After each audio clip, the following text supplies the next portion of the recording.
Evening, everyone. I hope you've all had a great day. Hope the weather hasn't been too bad with you guys. I'm sure it's about 10 degrees warmer than it is up here in the north, so take that as a win, even if it's been raining with you all day. But that's not what really matters, is it? We believe in a God who is greater than all we can ask and imagine. So no matter what your day's been like, come walk with me through tonight's passage and get a glimpse of some of God's promises for his people. And that's something I love about Hebrews, which we're looking at the moment, how it harks back to the Old Testament to put Jesus and faith into context. It shows how Jesus fulfills 400-year-old prophecies, how Jesus is greater than all the heroes of the faith that come before.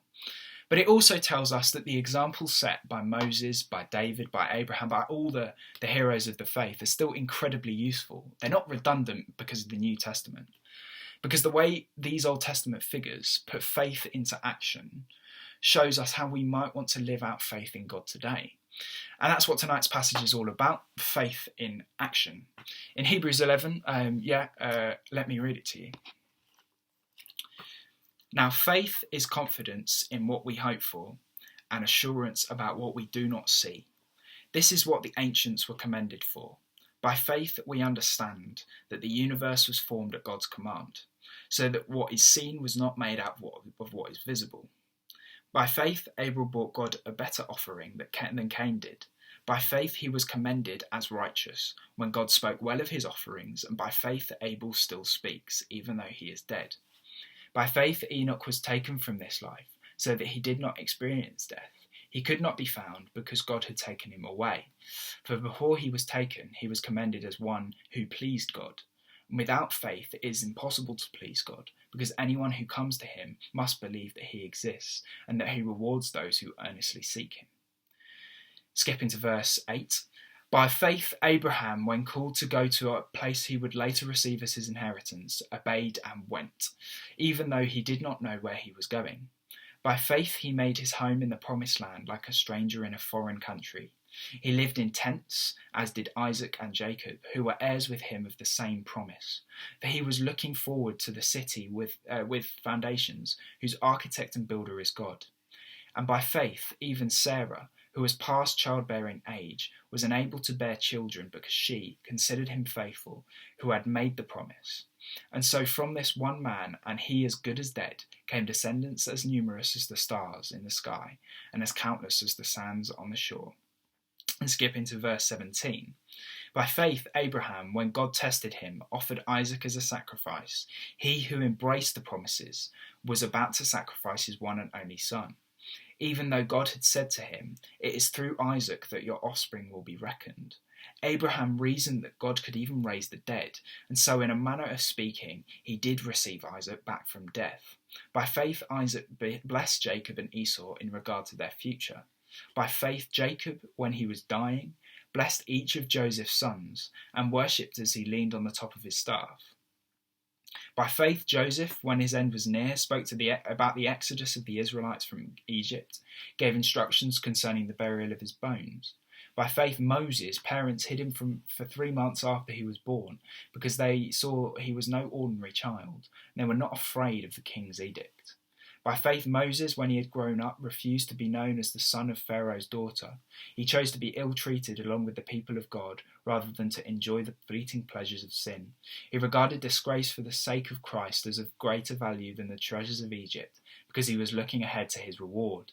By faith, he left Egypt, not fearing the king's anger, but persevered he persevered because he saw him who is invisible. By faith he kept the Passover and the application of blood, so that the destroyer of the firstborn would not touch the firstborn of Israel. By faith the people passed through the Red Sea as on dry land, but when the Egyptians tried to do so, they were drowned. Now skipping to verse 39. These were all commended for their faith, yet none of them received what had been promised, since God had planned something better for us, so that only together with us would they be made perfect.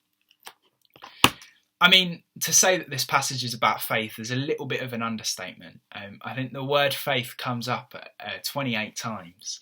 By faith this, by faith that, But what does actually faith mean? What is faith? And I'm not even qualified to answer that question, so I'm not going to give you one. But verse 1 gives us a hint. Now faith is confidence in what we hope for and assurance about what we do not see. And I think that's as good a one-line answer as you're ever going to get. Faith is confidence in what we hope for. Confidence that Jesus really did die on a cross to defeat death. Confidence that God really does answer his promises. But it is also assurance about what we don't see, what we can't see. It's about believing that even though we can't see God, we know he is still working. Believing that he exists even though he is unseen. Knowing that he fulfills his promises even if we can't quite see if he has yet. Now, this belief in the unseen is one of the main themes in this chapter, and it underpins everything that the writer goes on to say about the ancients. It is by faith, by having confidence in God, that they are commended. They did what God told them to do no matter how crazy it was. They uprooted families and livelihoods, switched cultures, and put their lives at risk because they were confident God was going to come good on his promises. It says in verse 6 that without this kind of faith, it's impossible to please God, because anyone who comes to him must believe that he exists and that he rewards those who earnestly seek him. That sounds quite daunting, doesn't it? That it's impossible to please God without the kind of faith that the heroes of the Old Testament had. But the key is in that word earnestly. The dictionary definition of earnestly is with sincerity. So when we approach God, we need to approach him both with confidence, but we also need to be sincere in that confidence. Serious about our faith.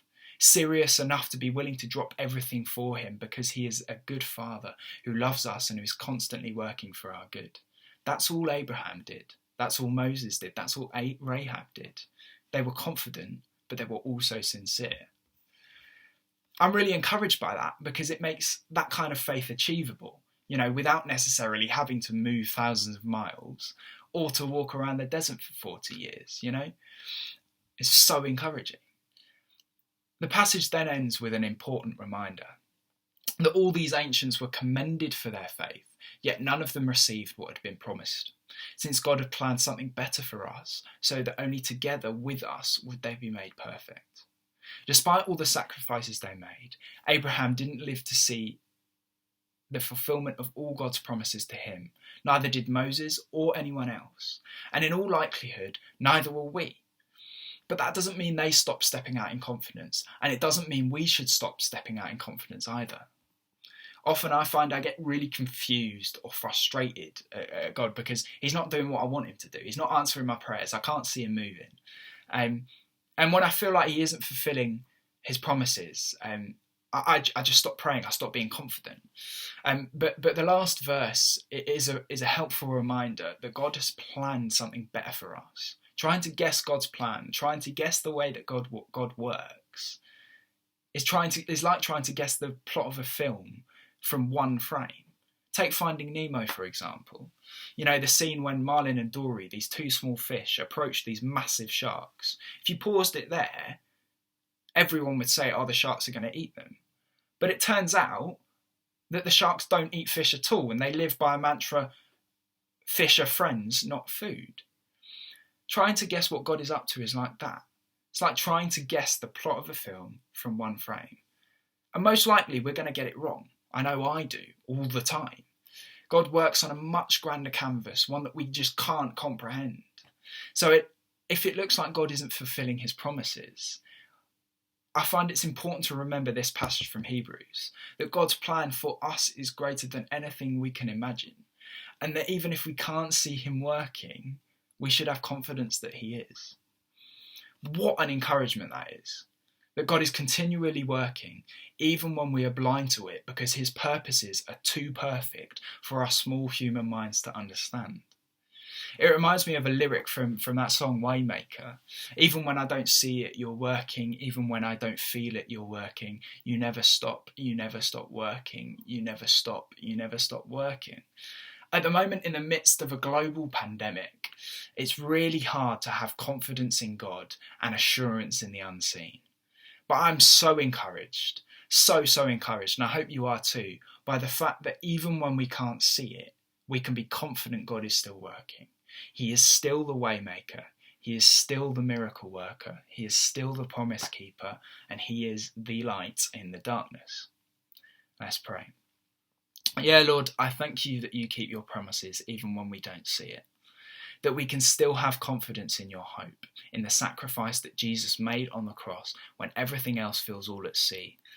Lord, I pray that we would be encouraged by the knowledge that your plan is greater, your ways are greater, and that all we need to do is to step out in faith with confidence and sincerity. And Lord, I pray for all those struggling to see you moving and working at the moment. I pray that you would draw near to them, for you have promised to never leave or forsake them. Lord, I pray that your Spirit would be with us all. Yeah, in your awesome name. Amen. Thanks, guys. Have a great evening.